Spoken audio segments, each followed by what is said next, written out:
Hey, how's it going? Today is 22nd of March, Friday, and we are taking a look at the market, what kind of opportunities we can find. In this video, let's take a look at our spatial commission funded to demonstrate the potential for AI to transform decisions about land use. Before jumping into this article, I haven't read it right, so perhaps they could be based on the surface, and could that land be used for further development of the housing? So that the UK is looking perhaps to do 10,000 houses or so, right? Let's say perhaps to do that, AI can decide.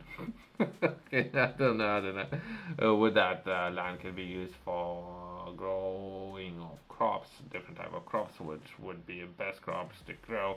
Perhaps something that we're gonna be taking a look at within this article, right?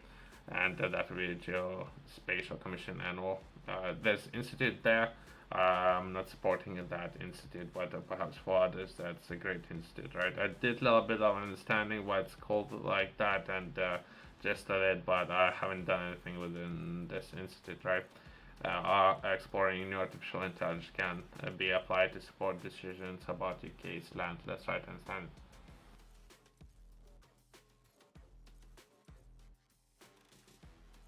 In this article, we're going to be taking a look at three different bullet points. That would be case facing complex decision about how use its land to achieve policy objectives around economic growth, net zero, and biodiversity and or food energy security.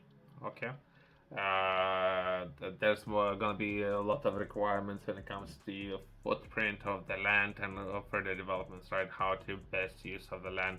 So UK, I was going to be taking a look at software solutions, how we can solve this issue. Artificial intelligence has the potential to make geospatial data easier to access and interpret than making a land use decisions. The Geospatial Commission has partnered with Alan, there's an institute there, to explore the application of artificial intelligence in land use and or decision making. So if they already partnered, so it doesn't really matter. So okay, it's great. So there's an issue. Oh, it doesn't really matter. Let's progress to the next opportunity. I would be myself. I would be taking a look at where these opportunities are and how I can take part. But this opportunity has already been given away to institute. Okay, which is great, I guess.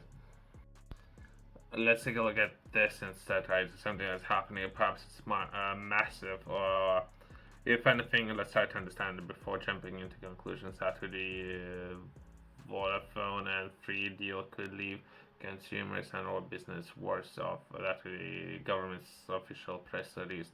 So the hope it's unbiased.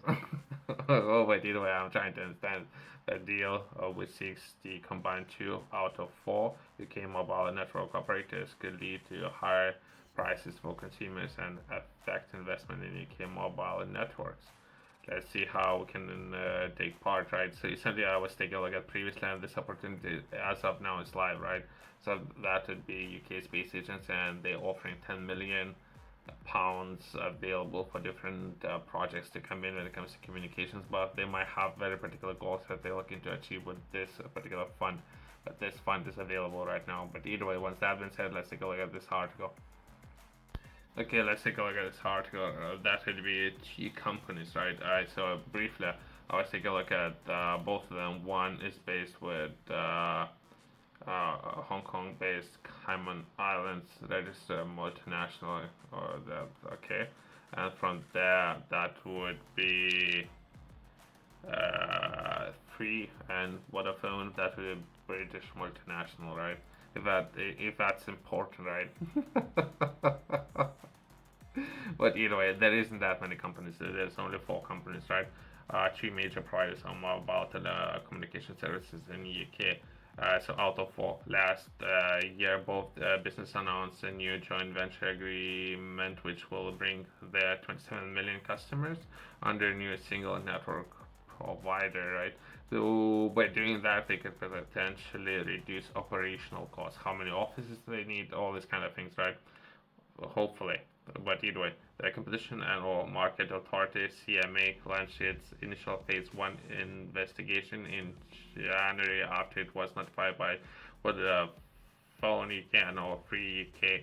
This 40 working day review is designed to identify where the deal may be led to a substantial leasing of competition, lessening of competition, focusing on the potential impact on consumer or business in UK, and therefore requiring an in-depth phase 2 investigation. Phase 2 investigation allowed the independent panel of experts to provide in more depth initial concerns identified in a phase 1. Okay. The CMI is concerned that the deal, which combines 2 or 4 mobile network operations in UK, could lead to mobile customers facing higher prices and reduced quality. Okay, that's just data, I guess. I think what's happening.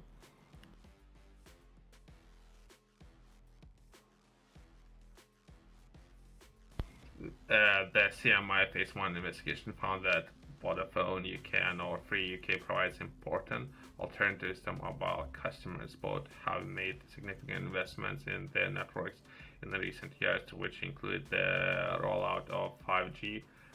Three UK is also generating the cheapest of the 4 mobile network operators, and CMI is concerned that combining those 2 businesses will reduce rivalry between mobile operations to win new customers. Competitive pressures can help to keep prices low, as well as provide important incentives for network operators to improve their services, including by investing in network quality. The CMI is also concerned about the deal may make it difficult for similar mobile virtual network operators, such as there's named there, and there's a number of those mobile to navigate good deals for their own customers by reducing the number of mobile network operators capable of hosting these virtual networks. Then announcing the deal last year, both organizations claimed that combining both businesses will result in significant benefits for the customers as well as speed up of development of new technologies. These type of claims can sometimes justify clearing a deal that will otherwise raise competition concerns. It's very hard. I don't know. That I'm not taking sides of it. This is what's happening, right? Well, both companies claim are based on the number of assumptions about how they will combine and or invest in the networks post merger. The CMI consider those assumptions and or more detailed assessment, particularly given that CMA concerns that the merger may reduce mobile operators' overall incentives to invest in their networks, right? So there's some pushback that both Vodafone and UK or Three UK have 5 working days to respond with meaningful solutions to the CMI. Otherwise, the deal will be referred to as a more in-depth phase 2 investigation, right? So there's a lot of things not working, right? Let's see. I have made another way of reaching out to you,